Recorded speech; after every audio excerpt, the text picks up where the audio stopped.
Hey y'all, so this week's message is basically about starting new, fear of the unknown. So there's a lot of things that's going on with this message, but pretty much the message is saying that it is time for us to release our old ways of thinking, to go into a new beginning because our thoughts, the way we've been thinking, have been causing us to feel down, to feel depressed, to just not feel happy, and we have allowed our thoughts for so long to take over, and then we get ourselves into so many emotions and feelings that just doesn't feel well or resonate with who we are. So we're being encouraged to really go within, to really do the work on ourselves, to really realize that we are in our own way.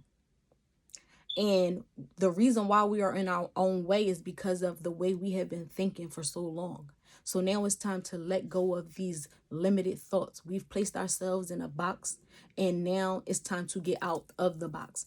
There's several different ways to think, and the way that you or we are thinking is not allowing us to progress and move forward. So we need to find a way to remove ourselves from out of that box. And one of the ways that we can remove ourselves out of that box is by educating ourselves on certain things, doing research, questioning things. Think for yourself, allow yourself to just think.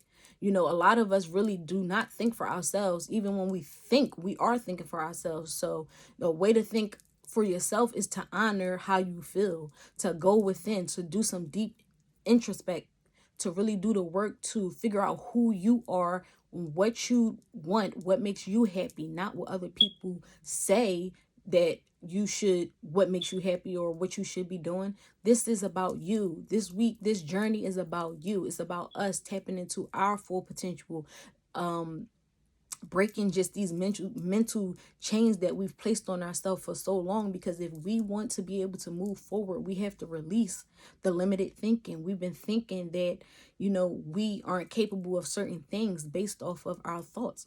So we're being encouraged to change the way we think. Start to feed our minds with positive energy, positive things that resonates with us. And so step up out of that limited thinking. Maybe a lot of us have been thinking a certain way for so long because of our environment and the things that we see in our environment, and that may cause us to think that there's no other way of living or just being, when in reality it is. We have a choice. We have to take back our personal power. We have to really step into our true authentic selves. And with stepping into our true authentic selves, we also have to create boundaries. Boundaries is what came up for us. We have to honor who we are. When you are in alignment with yourself, your authentic self, boundaries are a top priority. And when you create these boundaries, this allows you to live a life that brings you happiness.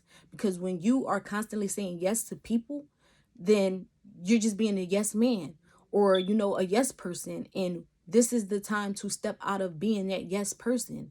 Keep saying yes to everybody is not doing anything for yourself. You have to honor where you are and who and what you're doing in this moment.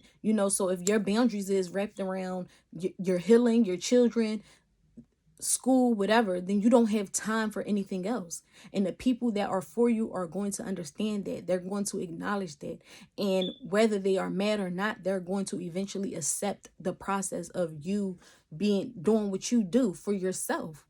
And if they're not, then they are not for you.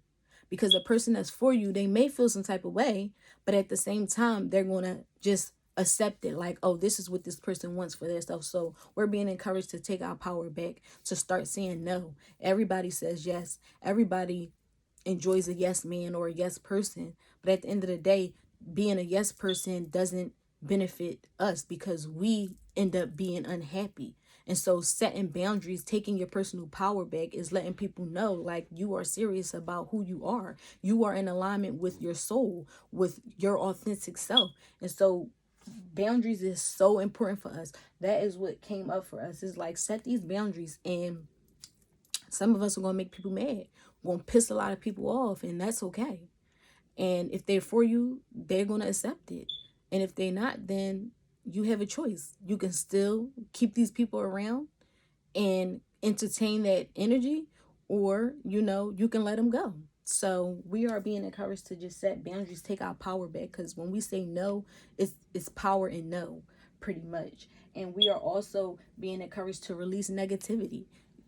It's time to let go of negativity. And what I got from that is pretty much it could be really with our thoughts, the way that we think, the box that we put ourselves in. It's time to let these thoughts go because we're limiting ourselves.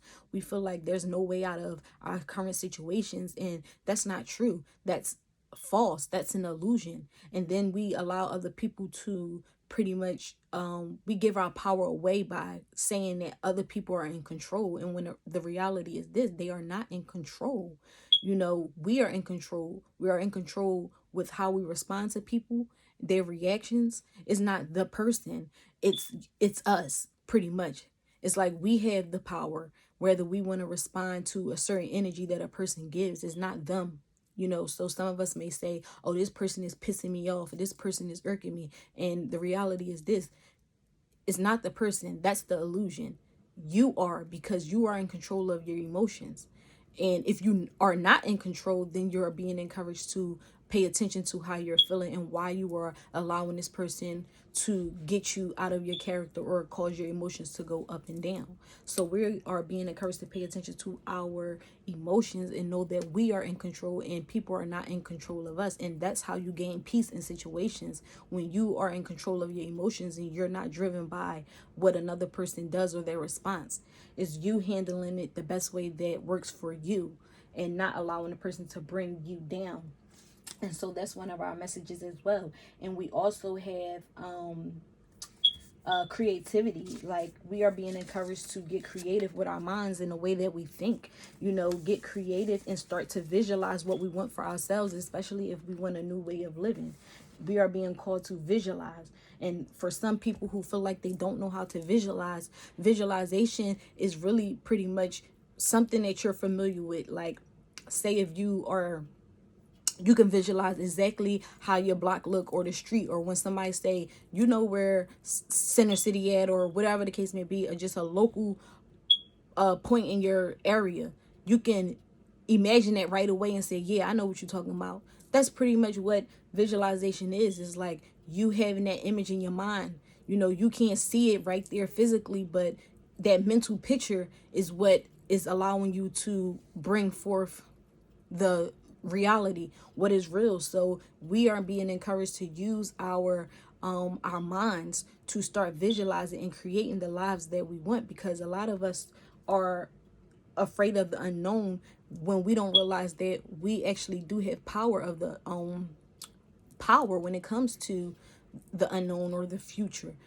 So to be in the present and to visualize and to use that creativity in our minds, we can bring peace to ourselves when it comes to the unknown. So practice, visualizing and getting creative with your mind and thinking for yourself. So the mind is just a powerful thing that came up in this message. We are being encouraged to start visualizing what we want for ourselves versus being in fear of what we don't know or what we can't see in the future. So release negativity in your mind with people, and set boundaries, because we need to honor who we are and really go within. And for some of us who feel like we are lost and don't know where to start at, pick up a book, or audio book, or whatever works best for you. I know for me, when I was on my path, the first book that was a game changer for me, that made me do introspection, was Purpose Driven Life by Rick Warren. That book gave you work to do, questions to answer. And I sat by myself in a room and really did the work to help me on my path and get clear. And once I was finished that book, I had so much clarity, and I kind of had a sense of what I wanted to do, and I did what I said I wanted to do. So allow yourself to have time alone. I've never met a person who hasn't been alone that didn't come out on top, who didn't gain clarity of themselves or their purpose. So we are being encouraged to really just sit alone. Silence brings about answers. You'll be able to hear your soul. And so that is the message for us this week. I hope it resonated. Peace.